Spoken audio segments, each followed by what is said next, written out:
Hello everyone, welcome to our channel Degree Master for BCom and BBA. This is Uma Mahesh. Now we are going to deal with BCom 5th semester Management Accounting Cash Flow Statement. So this is the third unit in Management Accounting, Cash Flow and Fund Flow Statement. Initially we will go with Cash Flow Statement, then after we will move on to Fund Flow Statement. Let's see what is Cash Flow Statement. So it is a statement which shows the inflows and outflows of cash in the organization. Sir, usual గా cash flow statement prepare చేయాల్సిన necessity ఏముంది? Already మనం cash account అనేది prepare చేస్తాం కదా. So cash account లో మనకి receipt side what will come in to the business and payment side what will go out of the business అనేవి మనకి క్లియర్ గా తెలుస్తాయి కదా. So what is the need for cash flow statement again అని అంటే that is wrong. Why? Because cash account ఏం చెప్తుంది అంటే what will come in to the business and what will go out of the business. అది a period కి సంబంధించిన అయినా సరే మనం రికార్డ్ చేసుకుంటాం. That may be related to previous year, that may be related to current year, that may be related to next year. But cash flow statement లో అలా చేయం. It is a statement which shows the inflows and cash flows of the business for a particular period of time. ఒక particular period of time కి inflows ఎలా ఉన్నాయి, outflows ఎలా ఉన్నాయి అని 3 యాక్టివిటీస్ కింద డివైడ్ చేసి మనం చెప్పగలం. సో మనం క్యాష్ అకౌంట్ చూడగానే ఆపరేటింగ్ యాక్టివిటీస్ లోకి ఎంత క్యాష్ వచ్చి, ఆపరేటింగ్ యాక్టివిటీస్ ద్వారా ఎంత క్యాష్ ఇన్ఫ్లో అయింది, ఎంత క్యాష్ అవుట్ఫ్లో అయింది అనేది మనం చెప్పలేము. అంటే day to day business activities ఏవైతే అవుతాయో వాటి వల్ల, అంటే సేల్స్ అవ్వచ్చు, పర్చేస్ అవ్వచ్చు, పేమెంట్స్ అవ్వచ్చు, ఏమైనా. సో ఇలాంటివన్నీ మనం జరిగేటప్పుడు సో ఆ పర్టికులర్ ఆపరేటింగ్ యాక్టివిటీస్ వల్ల ఎంత క్యాష్ ఇన్ఫ్లో అయింది, ఎంత క్యాష్ అవుట్ఫ్లో అయింది మనం క్యాష్ అకౌంట్ ద్వారా చెప్పలేము. సో క్యాష్ అకౌంట్ ఏం చెప్తాది అని అంటే cash account will say the balance, opening ఎంత ఉంది, క్లోజింగ్ ఎంత ఉంది, అండ్ మధ్యలో ఏమేమి వచ్చాయి, ఏమేమి పోయాయి. So all receipts will be debited, all payments will be credited. So మన రిసిప్ట్స్ అన్ని డెబిట్ చేసుకుంటాం, పేమెంట్స్ అన్ని క్రెడిట్ చేసుకుంటాం. సో ఈ రిసిప్ట్స్ అనేవి ఏ ఇయర్ అయినా అవ్వచ్చు, previous year, current year and next year. So assets కొన్నా, అసెట్స్ అమ్మినా, whatever it may be, అంటే ఏవైనా సరే మనం క్యాష్ అకౌంట్ లో if it is a receipt we will debit, if it is a payment we will credit. So అది మనం ఒక ల్యాండ్ కొన్నాం, పేమెంట్ చేస్తాం. అలాగే మనం ఒక గూడ్స్ అమ్మాం, రిసీవ్ చేసుకుంటాం. సో ఇలాంటి ట్రాన్సాక్షన్స్ అన్ని మనం క్యాష్ అకౌంట్ లో రాసుకుంటాం. సో క్యాష్ అకౌంట్ మనకి స్పెసిఫిక్ గా ఆపరేటింగ్ యాక్టివిటీస్ ద్వారా ఎంత వచ్చింది, ఎంత పోయిందో చెప్పలేదు. అలాగే ఇన్వెస్టింగ్ యాక్టివిటీస్ అంటే related to land and building, అంటే క్యాపిటల్ అసెట్స్, ఎంత అసెట్స్ అమ్మడం వల్ల ఎంత వచ్చింది, అసెట్స్ కొనడం వల్ల ఎంత పోయింది, ఇలాంటివన్నీ మనకి చెప్పలేదు క్యాష్ అకౌంట్. సో సపరేట్ గా మనం అడిగితే మనకి క్యాష్ అకౌంట్ ఆ రిజల్ట్స్ అనేవి ఇవ్వదు.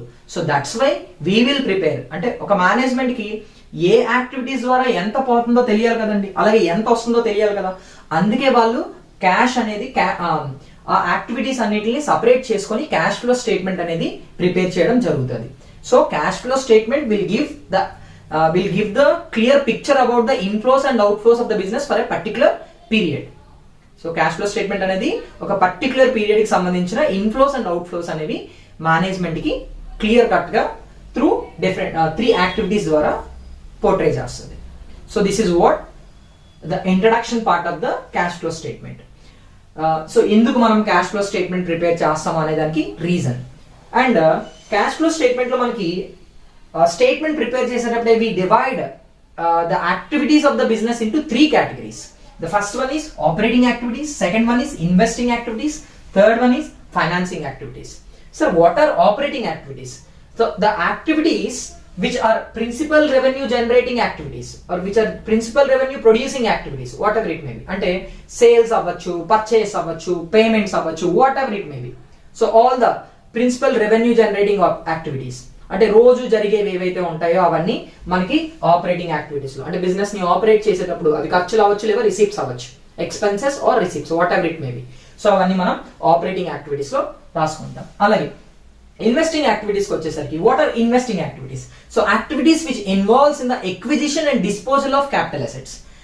ఏ యాక్టివిటీస్ అయితే ఎక్విజిషన్ అంటే మనం అసెట్స్ కొనుక్కునేటప్పుడు, పర్చేస్ చేసేటప్పుడు డబ్బులు మనకి అవుట్ఫ్లో అవుతుంది. అలాగే డిస్పోజల్ అమ్మేటప్పుడు మనకి ఇన్ఫ్లో అవుతుంది. సో అలాంటి capital assets acquisition and disposal గురించి చేసుకునే ఒక యాక్టివిటీ ఏంటి అని అంటే ఇన్వెస్టింగ్ యాక్టివిటీ.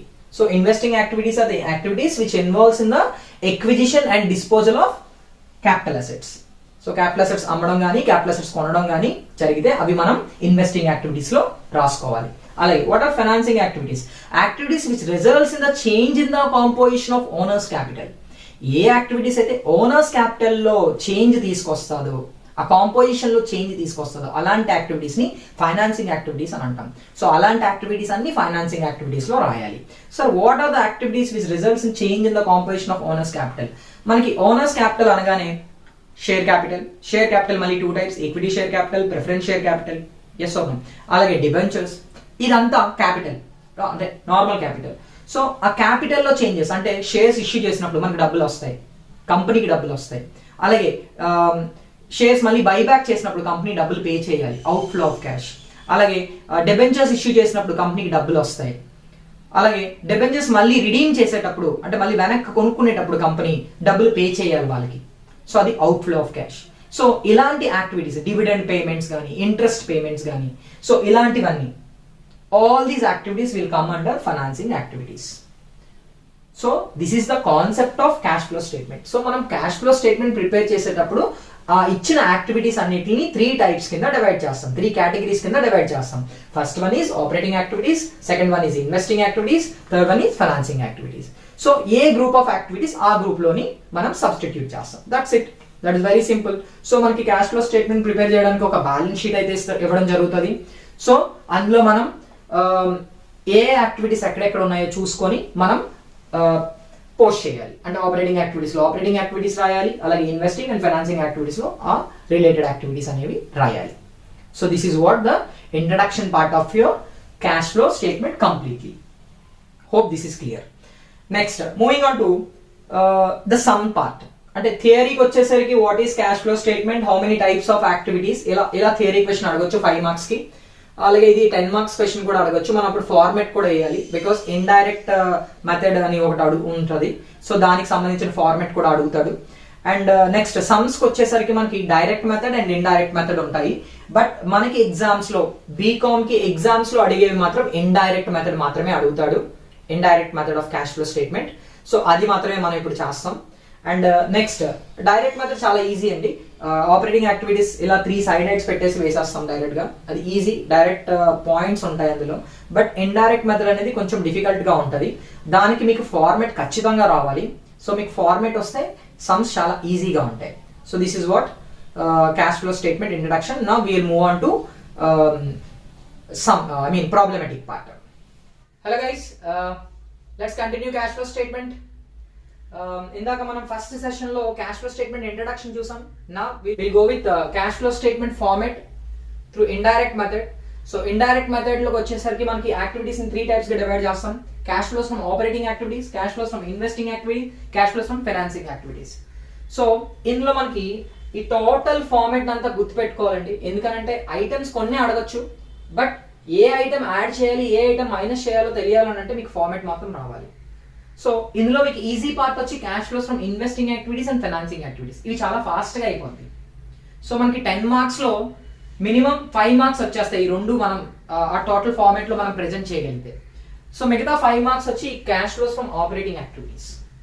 సో ఈ పార్ట్ ని మనం కొంతైనా అటెంప్ట్ చేయగలిగితే మనకి ఒక 2 to 3 మార్క్స్ అయినా వస్తాయి. సో టోటల్ అవి కరెక్ట్ గా చేసి ఇవి 2 మార్క్స్ చేస్తే మీకు అరౌండ్ ఒక 6 to 7 మార్క్స్ అయితే స్కోర్ చేయడానికి అవకాశం అయితే ఉంది. సో దట్స్ వై మనం నేర్చుకునేటప్పుడు అవి ఇంకా బాగా నేర్చుకున్నాం. అలాగే ఈ cash flows from operating activities ఎక్కడైతే స్టూడెంట్స్ ఇబ్బంది పడతారో ఈ పార్ట్ ని ప్రాపర్ గా నేర్చుకోండి. Right, first one cash flows from operating activities. ఇది మీకు ఇండైరెక్ట్ మెథడ్ అని చెప్పాను కదండి, అంటే మనం బ్యాక్ నుంచి వెళ్తాం. సో మనం యూజువల్ గా అకౌంట్స్ చేసేటప్పుడు ఫైనాన్షియల్ స్టేట్మెంట్స్ ప్రిపేర్ చేస్తాం. Trading account, profit and loss account, balance sheet. So trading account లో ఏం చేస్తాం, పర్చేస్, సేల్స్ ఇవన్నీ రికార్డ్ చేసుకుంటాం. గ్రాస్ ప్రాఫిట్ వచ్చిందా, గ్రాస్ లాస్ వచ్చిందా చెక్ చేస్తాం. అలాగే ఆ గ్రాస్ ప్రాఫిట్ ని మనం ప్రాఫిట్ అండ్ లాస్ అకౌంట్ లోకి క్యారీ ఫార్వర్డ్ చేస్తాం. అక్కడి నుంచి మనకి ఎక్స్పెన్సెస్ అన్ని డెబిట్ చేసుకుంటాం, ఇన్కమ్స్ అన్ని క్రెడిట్ చేసుకుంటాం, అలాగే లాసెస్ డెబిట్ చేస్తాం, గెయిన్స్ క్రెడిట్ చేస్తాం. సో ఏవైతే ఎక్స్పెన్సెస్ ఉన్నాయో అన్ని డిడక్ట్ చేస్తాం. కానీ కొన్ని నాన్ క్యాష్ ఎక్స్పెన్సెస్ ఉంటాయి. కొన్ని non cash expenses like depreciation. Depreciation is a non cash expense. ఎందుకు సార్ అని అంటే మీరు నెట్ గ్రాస్ ప్రాఫిట్ లో నుంచి డెప్రిషియేషన్ డిడక్ట్ చేస్తాం. లైక్ సి ఇప్పుడు ప్రాఫిట్ అండ్ లాస్ అకౌంట్ వేసేటప్పుడు గ్రాస్ ప్రాఫిట్ వస్తుంది కదండి, ఒక 1 lakh ఎంత వచ్చింది, టు డెప్రిషియేషన్ ఆన్ ఫర్నిచర్ అని అన్నాం. ఫర్నిచర్ మీద డెప్రిషియేషన్ ఒక 10,000 ఇది డిడక్ట్ చేస్తాం. ఓకే, అప్పుడు మీకు బ్యాలెన్స్ ఎంత అయిపోయింది, 90,000. So this is your net profit. ఇంకే అదర్ ఐటమ్స్ లేవు. సో 1 lakh 1 lakh ఇంకే అదర్ ఐటమ్స్ లేవు కాబట్టి అదే మీకు నెట్ ప్రాఫిట్. ఇప్పుడు ఈ 10,000 ఎవరికైనా మనం పే చేసామా? ఎవరికి మనం పే చేయలేదు. So you have not paid to anyone, but we deducted this amount. So this is a non-cash item. So మనకి ఇప్పుడు క్యాష్ బయటికి వెళ్ళలేనప్పుడు మనం ఎందుకు రాయాలి? సో అందుకే మనం మళ్ళీ యాడ్ బ్యాక్ చేస్తాం. నాన్ క్యాష్ ఐటమ్స్ అన్నిటిని యాడ్ బ్యాక్ చేస్తాం. సో మన కంపెనీలోంచి క్యాష్ బయటికి వెళ్దు. సో మరి ఎందుకు సార్ డెప్రిషియేషన్ అమౌంట్ ని మనం డిడక్ట్ చేస్తామంటే, మీకు ఆల్రెడీ డెప్రిషియేషన్ ఒక ప్రొవిజన్ అనే కదా, provision for depreciation account maintain చేస్తాం. అంటే ఒక loss of value of asset అయినప్పుడు ఖచ్చితంగా మనం డెప్రిషియేషన్ ప్రొవైడ్ చేయాలి, అది అకౌంటింగ్ రూల్. అలా చేసి ఆ డబ్బులతోనే మళ్ళీ మనం ఒక కొత్త అసెట్ ని కొంటాం. So this is what will happen in real. యాక్చువల్గా మనం ప్రొవిజన్ ఫర్ డెప్రిషియేషన్ అకౌంట్స్ ఇవన్నీ దీనికే ప్రిపేర్ చేస్తాం. ఈ డబ్బులన్నింటినీ అందులో ట్రాన్స్ఫర్ చేసి ఆ డబ్బులతో మళ్ళీ ఒక కొత్త అసెట్ ని ఆ 10 years పీరియడ్ ఆఫ్ టైం మనం ఏవైతే డిడక్ట్ చేస్తామో ఆ 10 years పీరియడ్ ఆఫ్ టైం తర్వాత ఒక కొత్త అసెట్ ని మనం పర్చేస్ చేస్తాం. సో అలా మన ప్రాఫిట్స్ లో నుంచే ఆ అసెట్స్ ని మెయింటైన్ చేస్తాం అనమాట. So this is what the actual concept. So అంతేగాని ఇక్కడ ఎక్కడ క్యాష్ బయటకు వెళ్ళదు, ఆ డబ్బులన్నీ కంపెనీలోనే ఉంటాయి. సో మరి క్యాష్ బయటికి వెళ్ళినప్పుడు, అవుట్ఫ్లో జరిగినప్పుడు మనం రాయకూడదు కదా. సో రాయకూడదు కాబట్టి మనకి actual cash inflow cash outflow ఎంతో తెలియాలని అంటే మళ్ళీ మనం అది యాడ్ బ్యాక్ చేయాలి. అందుకే మనం డెప్రిషియేషన్ యాడ్ బ్యాక్ చేస్తాం. అలాగే loss on sale of asset, ఇవి కూడా ఏవైతే మనం డిడక్ట్ చేసేస్తామో ప్రాఫిట్ అండ్ లాస్ అకౌంట్ లో అవన్నీ యాడ్ బ్యాక్ చేస్తాం. ఏవైతే మనం యాడ్ చేస్తామో, for suppose profit on sale of asset వచ్చింది, profit on sale of asset.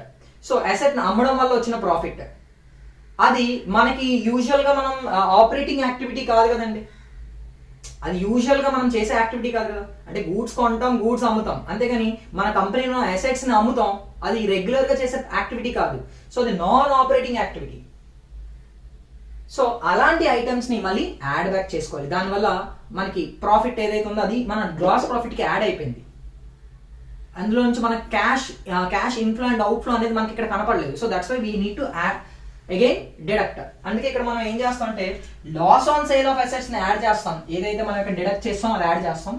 ఏదైతే profit on sale of asset మనం గ్రాస్ ప్రాఫిట్ కి యాడ్ చేస్తామో గెయిన్, అది మనం డిడక్ట్ చేస్తాం. అందుకే దీన్ని ఇండైరెక్ట్ మెథడ్ అన్నారు. అంటే వెనక్కి వెళ్తున్నాం. క్లియర్? అంటే ఇప్పుడు నెట్ ప్రాఫిట్ తర్వాత మనం P&L అప్రోప్రియేషన్ అకౌంట్ వేస్తాం చూడండి. అంటే P&L అకౌంట్ అయిపోయిందంటే P&L అప్రోప్రియేషన్. నెట్ ప్రాఫిట్ వచ్చింది, ఎంత వచ్చింది మనకి, 90,000 వచ్చింది. దానిలో నుంచి కొంత జనరల్ రిజర్వ్ కి పంపించేస్తాం, ఒక 20,000 అనుకో పంపిస్తాం. అంటే నీకు నెట్ ప్రాఫిట్ 90,000 వచ్చింది, జనరల్ రిజర్వ్ అంటే దాచుకుంటున్నారు డబ్బుల్ని, కంపెనీ డబ్బులు ఒక 20,000 దాచుకుంటుంది ఫ్యూచర్ లాసెస్ కోసం. సో ఇప్పుడు నా దగ్గర ఎంత మిగిలింది, 70,000 మిగిలింది. అంటే ఈ 20,000 ఎక్కడికైనా డబ్బులు పోయినాయా, కానీ మనం డిడక్ట్ చేస్తాం కదా. సో డిడక్ట్ చేసి మళ్ళీ యాడ్ బ్యాక్ చేయాలి. ఎందుకంటే నాకు యాక్చువల్ క్యాష్ ఇన్ఫ్లో అవుట్ఫ్లో ఎంతో నాకు తెలియాలి అని అంటే I have to add back. అందుకే దీన్ని ఇండైరెక్ట్ మెథడ్. ఏవైతే మనం డిడక్ట్ చేసేసామో, అనవసరంగా డిడక్ట్ చేసేసామో, cash inflow and cash outflow అవ్వలేదు, actual cash inflow actual cash outflow జరగలేదు, రైట్? యాక్చువల్ క్యాష్ అవుట్ఫ్లో జరిగినప్పుడు యాడ్ బ్యాక్ చేయాలి, యాక్చువల్ క్యాష్ ఇన్ఫ్లో జరిగినప్పుడు డిడక్ట్ చేసేయాలి. So that is what we are doing through this cash flow statement, through indirect method. So ఈ indirect method లో ఎందుకు sir transfer to general reserve add చేస్తున్నారు అంటే reason already మనం ఇది యాక్చువల్గా క్యాష్ అవుట్ఫ్లో జరగలేదు, బయటికి కంపెనీ ఏం పే చేయలేదు, కానీ నీ నెట్ ప్రాఫిట్ లోంచి తగ్గిపోయింది. అందుకే నీకు డిఫరెన్స్ ఇన్ P&L ప్రాఫిటే కదండి ఇది. సో దీనికి నువ్వు యాడ్ బ్యాక్ చేసుకుంటున్నావు. అలాగే proposed dividend, provision for tax, ఇవన్నీ యాక్చువల్గా ఏవైతే మనం డిడక్ట్ చేసేసామో అవన్నీ యాడ్ బ్యాక్ చేస్తాం. Actual cash inflow and outflow ఏవైతే జరగలేదో అవన్నీ యాడ్ బ్యాక్ అండ్ కొన్ని డిడక్ట్ చేస్తాం. This is what the actual meaning of indirect method.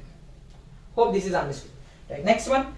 So ఏమేమి యాడ్ చేయాలి, ఏమేమి మైనస్ చేయాలో లిస్ట్ ఉంది. ఈ లిస్ట్ అలాగా గుర్తుపెట్టుకోండి. And each and every in detailed point మనం సమ్స్ లో నేర్చుకోవచ్చు. సో డిఫరెన్స్ ఇన్ P&L అంటే మనకి బ్యాలెన్స్ షీట్ ఇస్తాడు, 2016, 2017 ఇచ్చాడు, లేదా 2020, 2021 2 years డేటా ఇస్తాడు.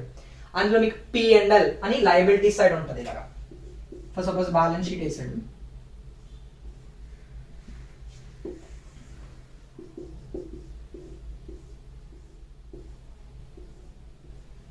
So liabilities, so P&L account అని చెప్పి 30,000, 50,000. This is 2022, this is 2023. So 2023 లో 50,000, 2022 లో 30,000. What is the difference? 50,000 minus 30,000, that is 20,000. ఈ డిఫరెన్స్ మనం రాసుకోవాలి, ఎంత డిఫరెన్స్ ఉందో. ఈ ఇయర్ ఎంత బ్యాలెన్స్ వచ్చింది, ఇయర్ ఎంత యాడ్ అయ్యింది ప్రాఫిట్. లాస్ట్ ఇయర్ 30 ఉంటే ఇప్పుడు 50 అయింది, అంటే 20 యాడ్ అయింది. అదే నేను రాసుకుంటున్నాను. దానికి నేను ఏవైతే అనవసరంగా అవుట్ఫ్లో జరగనివి నేను రాసేసానో ప్రాఫిట్ అండ్ లాస్ అకౌంట్లో అవన్నీ యాడ్ బ్యాక్ చేసుకుంటాను. Profit and loss account and P&L appropriation. ఏవైతే ఇన్ఫ్లో జరగనివి రాసేసుకున్నానో, యాక్చువల్ ఇన్ఫ్లో జరగనివి రాసేసుకున్నా అవన్నీ డిడక్ట్ చేస్తాను. So this is what actual meaning of cash flow statement. Hope this is clear. So దీనికి difference in P&L as per balance sheet కి నేను non operating, non cash items, non operating items, non cash items ఏవైతే ఉన్నాయో అవన్నీ add back చేసుకుంటాను. Transfer to general reserve, proposed dividend, provision for tax, dividend paid, depreciation, loss on sale of assets, ఇవన్నీ add back చేసుకుంటాను. చూడండి, ఇక్కడ ఏవైతే deduct చేస్తున్నానో అవన్నీ యాడ్ బ్యాక్ చేస్తాను. ఇక్కడ ఏవైతే యాడ్ అవుతాయో గ్రాస్ ప్రాఫిట్ కి, ఇన్కమ్స్ అండ్ గెయిన్స్, అవన్నీ నేను డిడక్ట్ చేస్తాను. Right right. Profit on sale of asset, profit on redemption of debentures, debentures redeem చేసేటప్పుడు మనకి ఏమైనా ప్రాఫిట్ వస్తే, సో అలాంటి టైంలో మనకి ఆ ప్రాఫిట్ వస్తుంది కాబట్టి ఆ ప్రాఫిట్ మనం డిడక్ట్ చేసుకుంటాం. Right, or non operating income. So that's it. Next ఇక్కడికి వచ్చేసరికి, so if you add all these items and if you deduct non-operating incomes, చూడండి difference in P&L as per balance sheet కి non operating and non cash items add చేసి non operating incomes minus deduct చేస్తే మీకు ఏమొస్తుంది? Operating profit before working capital changes.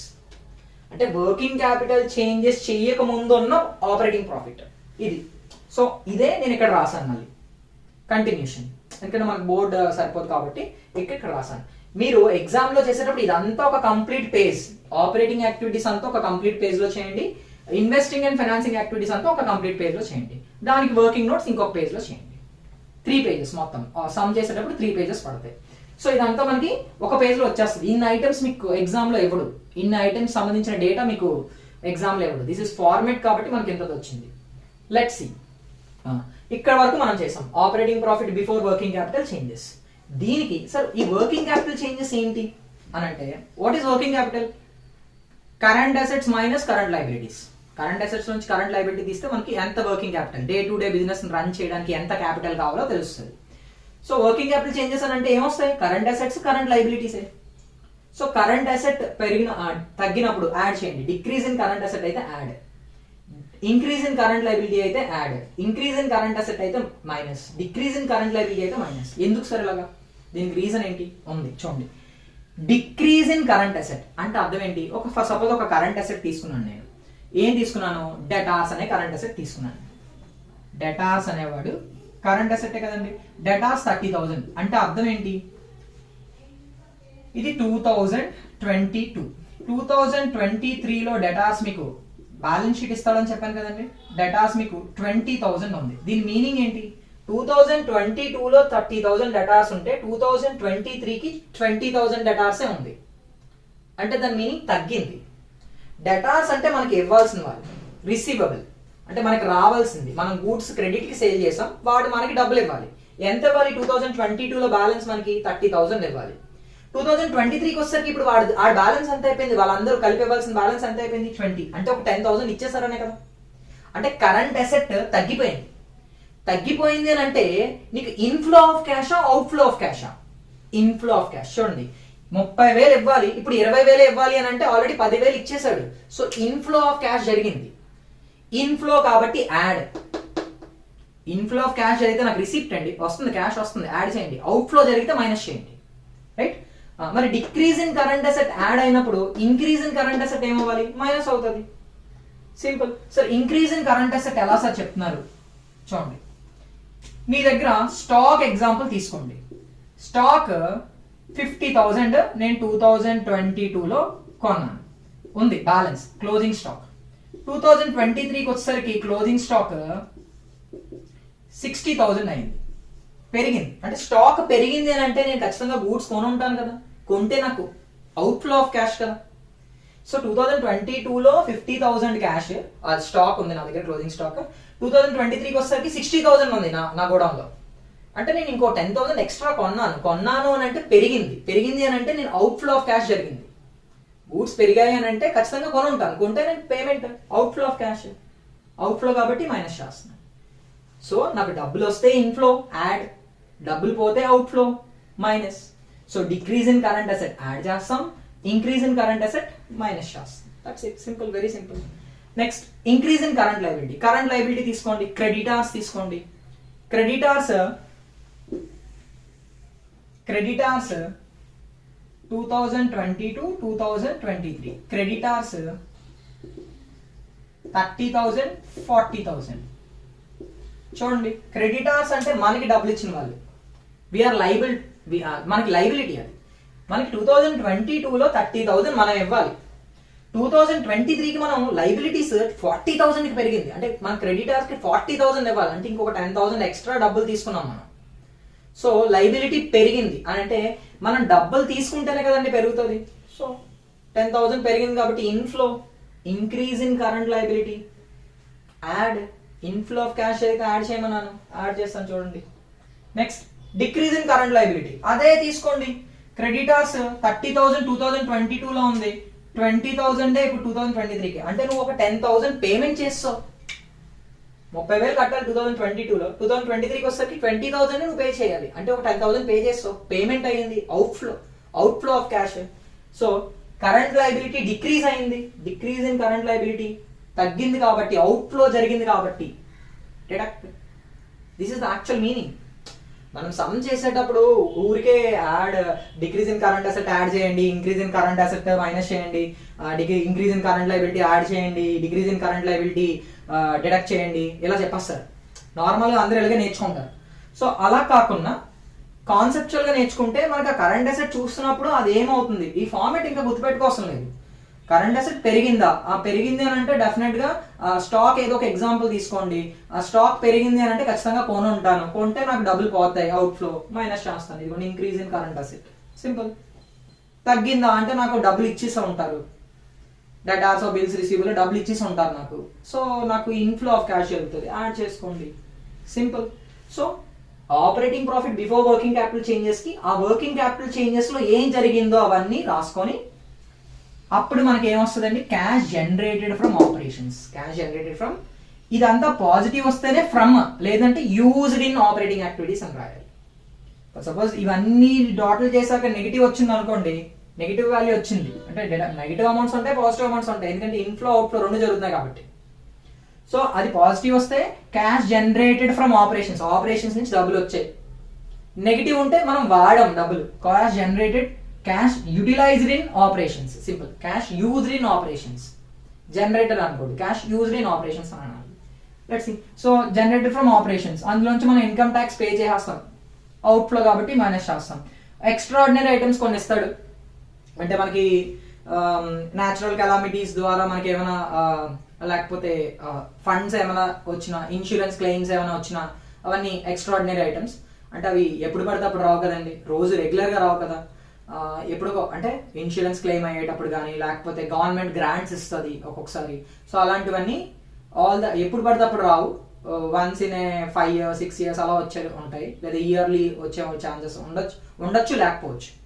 So extraordinary items ఏవైతే ఉన్నాయో ఆ extraordinary items మనకి వస్తే యాడ్ చేసుకుంటాం, మనం ఏమైనా పే చేయాల్సి వస్తే అది మేనేజ్ చేసుకుంటాం. యూజువల్గా అన్ని మీకు క్లెయిమ్సే ఉంటాయి, మనం పే చేసేవి ఏమి ఉండవు. అలాగే గ్రాంట్స్ ఉంటాయి, మనకు వచ్చినవే ఉంటాయి, అవి యాడ్ చేసుకుంటాం. So what you'll get, cash generated from operations కి income tax, extraordinary items solve చేసుకుంటే మనకి net cash flows from operating activities. ఇది మనకి ఆపరేటింగ్ యాక్టివిటీస్ వల్ల జనరేట్ అయ్యే క్యాష్. అది పాజిటివ్ వస్తే generated cash flows from operating activities, లేకపోతే net cash flows used in operating activities. Negative వస్తే యూజ్డ్ ఇన్ ఆపరేటింగ్ యాక్టివిటీస్ అని రాయాలి. Clear? So this is regarding operating activities. Next moving on to next part, cash flows from investing activities. ఇది చాలా simple. Investing అనేసరికి acquisition and disposal of assets, అంటే assets కి సంబంధించిన data. Balance sheet లో మీకు ఎక్కడ అసెట్స్ కనపడితే fixed assets, we're talking about fixed assets not current assets. So fixed assets purchase చేస్తే క్యాష్ అవుట్ ఫ్లో ఇవ్వండి negative. Proceeds from sale of assets, sale చేస్తే డబ్బులు వస్తాయి పాజిటివ్, సింపుల్. సో అసెట్స్ కి సంబంధించిన డేటా, క్యాపిటల్ అసెట్స్ కి సంబంధించిన data. So అవన్నీ ఇన్వెస్టింగ్ యాక్టివిటీస్, మన ఇన్వెస్ట్మెంట్స్ కదండి, కొనడం కానీ అమ్మడం కానీ మనకి ఇన్వెస్ట్మెంట్ రిలేటెడ్ యాక్టివిటీస్ అది. నెక్స్ట్, సో దానికి ఆ రెండు యాడ్ చేస్తే net cash flows from investing activities. లేదు నెగిటివ్ వచ్చిందని అంటే net cash flows used in investing activities, that's it. Next, cash flows from financing activities. Financing activities అని అంటే ఓనర్స్ కాంపోజిషన్ లో చేంజ్ రావడం కదా, that may be issue of shares are debentures or redemption of debentures. చూడండి, proceeds from issue of shares. Shares issue చేస్తే company share issue చేస్తుంది capital pull up చేయడానికి, డబ్బులు వస్తాయి కంపెనీకి, అందుకే positive inflow of cash. Proceeds from issue of debentures, company డబ్బుల కోసం డెబెంచర్స్ సర్టిఫికేట్ ఇష్యూ చేసింది, డబ్బులు తీసుకుంది, inflow of cash. Redemption of debentures, ఇప్పుడు తీసుకున్న డబ్బులు ఏవైతే ఉన్నాయో మళ్ళీ రీపే చేసేస్తుంది, రిడీమ్ చేసేస్తుంది. ఎవరైతే డెబెంచర్ హోల్డర్ ఉన్నాడో వాడికి వాడు డబ్బులు ఇచ్చేసి వాడు సర్టిఫికేట్ రిడీమ్ చేసుకుంటుంది, అంటే పేమెంట్ ఆఫ్ క్యాష్ కదండి మనకి. Sorry, redemption of debentures negative, redemption of debentures negative. Next, interest paid, మనం పేమెంట్ కాబట్టి ఇది కూడా నెగిటివ్, ఎందుకంటే అవుట్ఫ్లో ఆఫ్ క్యాష్. అలాగే dividend paid negative, outflow of cash. Hope this is clear everyone.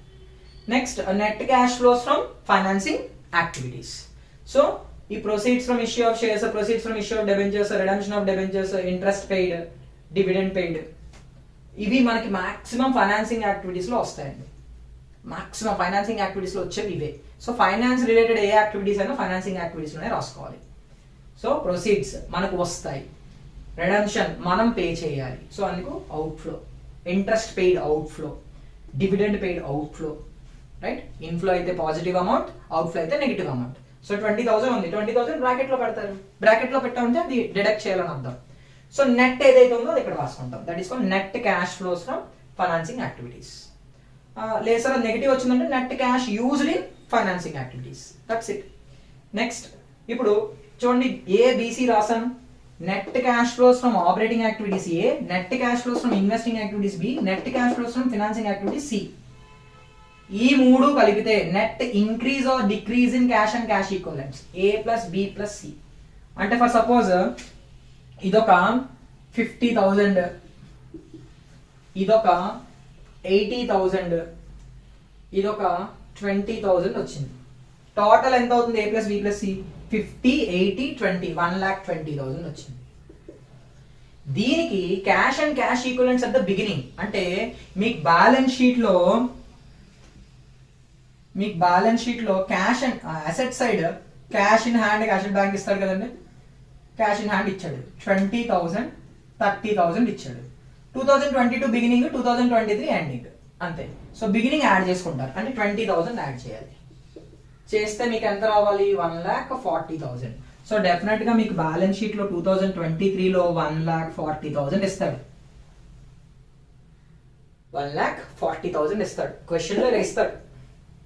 So మనకి answer ముందే తెలిసిపోతుంది, అంటే మనం కరెక్ట్ చేసామా తప్పు చేసామా. For suppose net cash flows from increase or decrease in cash and cash equivalents 1,20,000 రాలేదు, అది వస్తేనే కదండి 1,40,000 చేయగలం. ఎస్, సో అది రాలేదు అంటే మనం ఎక్కడ తప్పు చేసామని అర్థం.